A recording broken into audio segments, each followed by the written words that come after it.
What's up YouTube? Welcome back to my channel. Today's video I'm going to talk to you all about macronutrients and what they are, what is flexible dieting, and what to do if you're interested in learning how to track your macros. So before we get started, don't forget to like and subscribe below. Let's get to it. So I just went live on my Facebook group about macronutrients and I was like, I might as well make a video for YouTube. Don't mind my hair right now. It is a wee bit of a mess. I just washed it today. Anyways. What is flexible dieting and what is macronutrients? So flexible dieting pretty much allows you to eat whatever foods you want as long as they fit within your macros of the day while being able to still reach your health and fitness goals, whether that's weight loss, maintaining, or building muscle. It gives you the full control of what your foods you're eating, so you're not feeling restricted and not being able to have that ice cream, pizza, beer, whatever it may be for you. So let's get into it. So our food is made up of calories, and essentially calories are just energy, and your calories are made up of three macronutrients: your proteins, your carbs, and your fats. So let's get into protein, your first macronutrient. Protein is used to grow and repair muscles, tissues, and cells. It also helps transport nutrients, fight infections, and for some reason, many people think if they eat protein, they're gonna get big and bulky like those big bodybuilders. Wrong-o. Protein is essential for everybody. Yes, even if your goal is for weight loss, because let me break it up real quick. Our body has two states. We have our catabolic state and an anabolic state. Catabolic is when our bodies are storing fat and burning muscle. Anabolic is fat burning, muscle building state. So to get from the catabolic to anabolic state, you need to consume protein. That's why I always say having protein in your breakfast is important. You just, slept 6 to 8 hours, didn't eat, not protein. So when you wake up, your body is naturally in that catabolic state. So make sure you have protein for breakfast. And if you're not a big breakfast eater, make some protein coffee. After drinking 8 to 16 ounces of water, make some coffee, add in some protein powder, and bada bing, you got some coffee, you got some protein, and you're feeling your body right. All right, so macronutrients are all math. 1 gram of protein is equal to 4 calories. So if your protein powder or whatever protein source you're having right now, if you weigh out 20 grams of protein, that equals 80 calories. It's all math here. The recommendations for protein are about 0.7 to 1.2 grams per lean body mass. Now, a few sources of protein are your meats, your chicken, your steak, your ground turkey, your ham, your pork. Then you got your fish. Then you got your fish, your tuna, salmon, haddock, cod, all that seafood. Then you have your dairy, which is cheese, eggs, egg whites, milk, supplements, protein powders, protein bars. And then if you are more plant-based, you got options too. Lentils, legumes, beans, tofu, Brussels sprouts. All of that has protein. Protein is also the most satisfying, and it's going to keep you full longer. So I always recommend having it in every single meal, not only to get your body into that anabolic state, but also to keep you full and satisfied between your meals. That way you're going to experience less cravings because you're feeling full and satisfied, and less likely to eat on something you might not want to eat later on. Now, the second macronutrient is dietary fats. Now, for some reason, some people think if they have fat or they eat fats, they're going to get fat. That's another myth.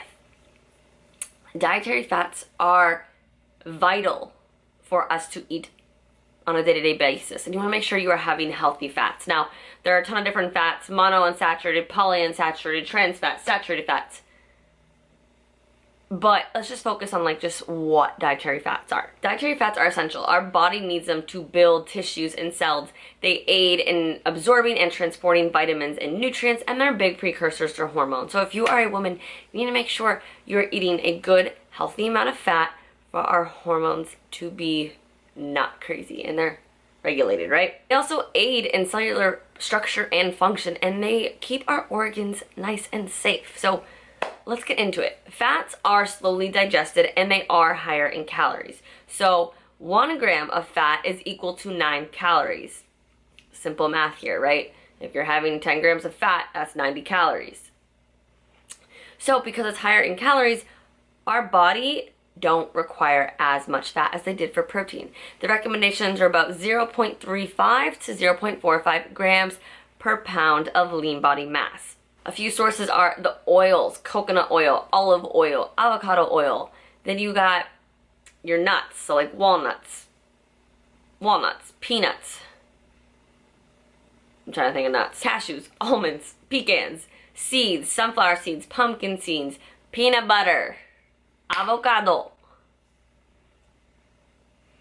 egg yolks, cheese, salmon. Those are all really healthy fats. And the third macronutrient are carbohydrates. Now, let me just start off. Don't fear carbs. Your body is made to eat carbs. Carbs are the #1 energy source for our bodies to function. That means our bodies need the carbs and glucose for the energy for our brains to function, our kidneys, our cellular, our central nervous system, and just to move about every day. So I compare carbs as gas for a car, right? You can't get from your house to work on an empty tank. That's the same way carbs work for us. They give us fuel, they give us energy, so they shouldn't be feared. Now, carbs are classified as non-essential, meaning our bodies technically can survive off of a very little amount. Hence how keto diet started.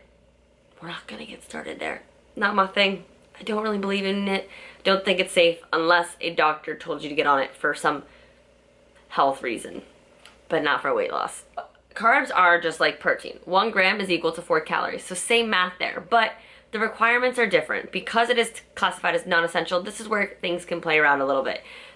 They say they do recommend 2.7 to 4.5 grams per lean body mass, but everybody's different. Everybody's body reacts different. Some people thrive off of higher carb diets, some don't, and so you gotta kind of figure out what works best for your body. A few sources of carbs are your grains, your bread, your rice, potatoes, oatmeal, veggies, and fruit. And that's why it's so important to have vegetables and fruit and have those carbs and not to fear them, because your body needs those nutrients that are within vegetables and fruits. A few other sources are, condiments, cookies, ice cream, cakes. Those are all carbs, which you may know. At the end of the day, flexible dieting and tracking your macros will teach you what is in your foods and teach you what your body requires. And as long as you are hitting those macronutrient target numbers made for your body type and your goals, you technically can eat whatever you want as long as you're hitting those numbers. But I always tell my clients, and I myself follow the 80-20 rule, meaning 80% of the time we're eating food, whole nutritious foods, veggies, whole grains, meats, fruits. 20% of the time having those, fun foods, maybe more processed packaged meals, cookies, ice cream. It's all about balance and moderation. So that is what macronutrients are, how much you should be eating, a few sources. If you are new to tracking macros, my #1 tip right now would be to just download an app, MyFitnessPal, My Macros Plus, and just track what you're currently eating and see kind of where you're falling. Are you only eating 20 grams of protein a day? That could just be an indicator. All right, your first step is to try to incorporate more protein into your diet, and just trying to see like, what are you eating on a day-to-day basis? How much macros and calories are you eating in total? Are you eating 3,000 plus calories, or are you eating less than 1,000? And trying to make sure you're eating high enough. With those apps though, do not follow what they're telling you to eat for macros. They put your macros at like 1,000, 1,100 calories. That is way too low. So start with playing around to see what you're eating, what adjustments you can be making, what healthier foods you can add into your diet, and making sure you're eating enough food. I hope this video explaining what macronutrients are helps you, gives you some ideas on how to make sure you're eating a healthy, balanced diet while fitting in those fun foods that you may love. If you do have any questions, please comment below here. I'd love to create a video or respond back to you in any way that I can. Don't forget to like and subscribe. I go a lot more into detail and talk more about this on my Instagram page if you want to follow me here at Tatiana_Kuto. I hope you guys enjoyed this video, and until the next one, bye.